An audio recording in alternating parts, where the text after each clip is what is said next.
ನಮಸ್ಕಾರ ಎಲ್ರಿಗೂ. ನಾನು ನಿಮ್ಮ ಗುರೂಜಿ ಮಾತಾಡ್ತಾ ಇದ್ದೀನಿ, ಬಿಳಿ ರಂಗನಾಥ ಸ್ವಾಮಿ ಪೀಠದಿಂದ. ಇವತ್ತಿನ ವಿಷಯ ಏನಪ್ಪ ಅಂತ ಹೇಳಿದ್ರೆ, ಸುಮಾರು ಜನಕ್ಕೆ ನಮಗೆಲ್ಲ ಮಾಟ ಮಂತ್ರ ಆಗಿದೆಯಾ, ನಮಗೆಲ್ಲ ಬ್ಲ್ಯಾಕ್ ಮ್ಯಾಜಿಕ್ ಆಗಿದೆ ಅನ್ನೋ ಡೌಟ್ಸ್ ಇರುತ್ತೆ.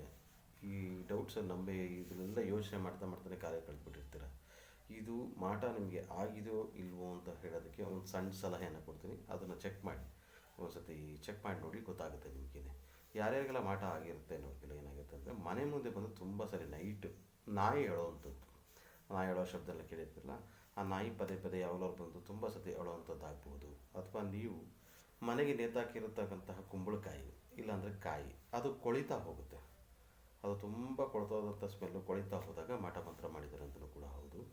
ಮತ್ತು ಇನ್ನೊಂದೇನಪ್ಪ ಅಂದರೆ, ನಾಯಿ ಜೋರಾಗಿ ಹೇಳುವಂಥದ್ದು ಯಾವ ಭಾಗದಲ್ಲಾದ್ರೂ ಕೂಡ, ನಿಮ್ಮ ಮನೆಯ ಮುಂದೆ ಹಿಂದೆ ಅಥವಾ ಎಡ ಬಲ ಎಲ್ಲತ್ರೂ ಕೂಡ ಈ ಸಂಭವವನ್ನು ಖಂಡಿತವಾಗಲಿರುತ್ತೆ. ಮತ್ತು ಹಣ ಹಣ ನಿಲ್ಲದೆ ಇರೋವಂಥದ್ದು, ಹಣ ನಿಮ್ಮಲ್ಲಿ ನಿಲ್ಲೋದೇ ಇಲ್ಲ. ಮತ್ತು ಮನೆಯಲ್ಲಿ ಅನಾರೋಗ್ಯ, ಎಲ್ಲರೂ ಕೂಡ ಅನಾರೋಗ್ಯ ಆಗ್ತಾ ಇರತಕ್ಕಂಥದ್ದು.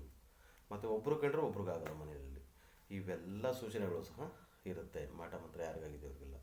ಯಾರ್ಯಾರಿಗೆಲ್ಲ ಈ ಥರ ಡೌಟ್ಸ್ ಇದೆ ಖಂಡಿತವಾಗ್ಲೂ ಚೆಕ್ ಮಾಡಿ ನೋಡಿ. ಏನಾದ್ರು ಮಾಹಿತಿ ಬೇಕಿದ್ದು ಸ್ಕ್ರೀನ್ ಮೇಲೆ ನಂಬರ್ ಬರುತ್ತಾ ಇರುತ್ತೆ, ಕಾಲ್ ಮಾಡಿ ಪರಿಹಾರವನ್ನು ಪಡೆದುಕೊಳ್ಳಿ ಅಂತ ಹೇಳ್ತಾ ಮುಗಿಸ್ತಾ ಇದ್ದೀನಿ. ಸರ್ವೋಜನ ಸುಖಿನೋ ಭವಂತು. ನಮಸ್ಕಾರ ಎಲ್ರಿಗೂ.